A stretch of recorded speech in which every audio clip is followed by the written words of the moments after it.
Hi నమస్తే welcome back to our channel మన ఇంటి అభిరుచులు. నేను మీ రోజా.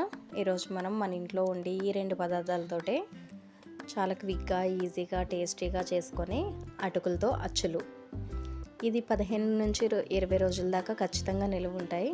మనం ఎయిట్ కంటైనర్లో స్టోర్ చేసుకుంటే ఇది పిల్లలకి పెద్దవాళ్ళకి ఎవరికైనా సరే నచ్చితే కమ్మగా తీయగా చాలా ఈజీగా కూడా అయిపోతుంది, చాలా క్విక్గా కూడా అయిపోతుంది. ఫస్ట్ ఒక కడాయిలో ఆయిల్ హీట్ చేసుకోవాలి. డీప్ ఫ్రైకి సరిపడా ఆయిల్ వేసుకోవాలి. నేను అటుకులు 2 కప్పులు తీసుకున్నాను. అటుకులు అంటే ఏ అటుకులైనా సరే తీసుకోవచ్చు, మీరు ఏ అటుకులైనా సరే పర్వాలేదు. ఇలాంటి గరిటె ఉంటే మ్యాక్సిమం ఇలాంటి గరిటె తీసుకోండి. ఇవైతే అటుకులు వేయించుకుంటున్నప్పుడు డైరెక్ట్ ఆయిల్లోకి వెళ్ళకుండా గరిటెలోనే ఫ్రై చేసుకోవచ్చు. ఆయిల్లో వేసిన తర్వాత మనం తీయడం కూడా కొంచెం కష్టం. ఇవి ఇలాంటి చిన్నవి చూడండి, ఇలా కొంచెం అటుకులు వేసుకోవాలి. గరిటె నిండుగా వేసుకోకూడదు. ఇంచుమించు ఒక హాఫ్ క్వాంటిటీ మీద ఇంకొంచెం తక్కువే ఉండేటట్టు వేసుకోవాలి. అవి ఫ్రై అయ్యేసరికి డబుల్ క్వాంటిటీ అయిపోతాయి, ఆయిల్లోకి మొత్తం పొంగిపోయినట్టు వచ్చేస్తాయి. అందుకని కొంచెం వేసి ఫ్రై చేసుకోవాలి. ఇలా అటుకులు ఫ్రై చేసుకుంటున్నప్పుడు ఫ్లేమ్ని మీడియం హీట్లో మాత్రమే పెట్టుకోవాలి. హైలో కానీ లోలో కానీ పెట్టుకోకూడదు. మీడియం హీట్లో పెట్టుకొని కొంచెంగా మొత్తం అటుకులన్నీ కూడా ఇలా ఫ్రై చేసేసుకున్న తర్వాత ఈ ఆయిల్ ఉంది కదా, ఆయిల్ని నేను సపరేట్గా వేరే బౌల్లోకి ట్రాన్స్ఫర్ చేసేసుకున్నాను.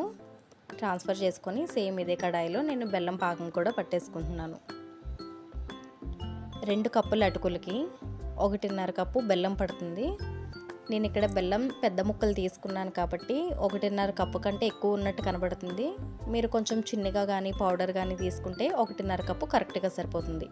దీనిలోనే ఒక హాఫ్ గ్లాస్ వాటర్ పోసుకొని బాగా మరిగించుకోవాలి. బెల్లం కంప్లీట్గా కరిగి కొంచెం ఇలాగా నురగలా వస్తున్నప్పుడు యాలకులు కూడా వేసుకొని ఒక 5 మినిట్స్ మరిగిస్తే సరిపోతుంది. చూడండి, కొంచెం చిక్కబడినట్టు వచ్చింది కదా కన్సిస్టెన్సీ. ఈ కన్సిస్టెన్సీలో ఉంటే ఆల్మోస్ట్ సరిపోతుంది. మీకు ఇంకా డౌట్ ఉంటే పాకంని ఒకసారి వేళ్ళతో టచ్ చేసి చూడండి. ఇలా జిగురుగా అయ్యి కొంచెం తీగ ఫామ్ అవుతుంది అంటే పాకం కరెక్ట్గా రెడీ అయినట్టు. చూడండి, వీడియోలో చూపిస్తున్నట్టు ఇలాగా తీగలా వస్తుంది అంటే కరెక్ట్గా ఉన్నట్టు.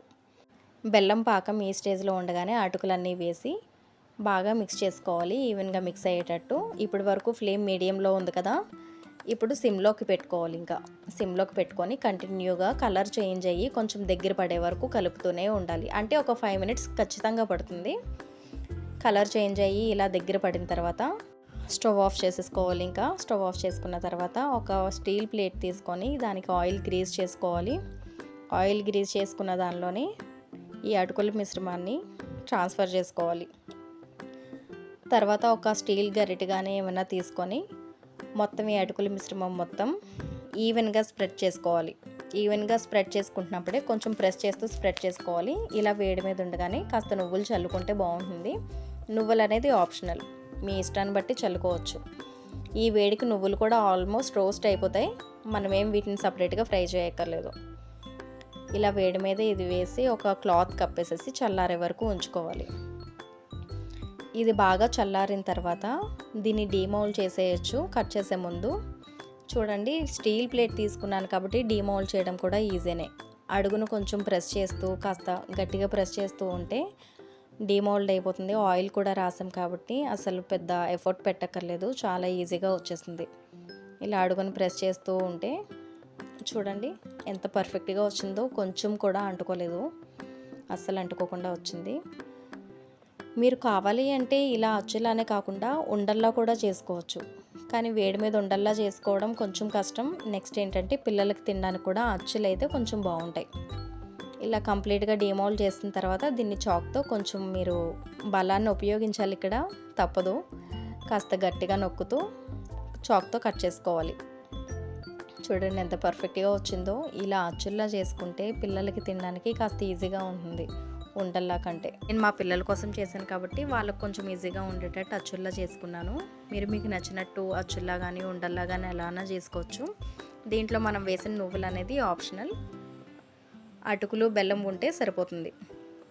ఇవి ఎయిట్ కంటైనర్లో పెట్టుకుంటే 15 to 20 డేస్ ఖచ్చితంగా నిల్వ ఉంటాయి. ఒకసారి మీరు కూడా ట్రై చేయండి. Thanks for watching.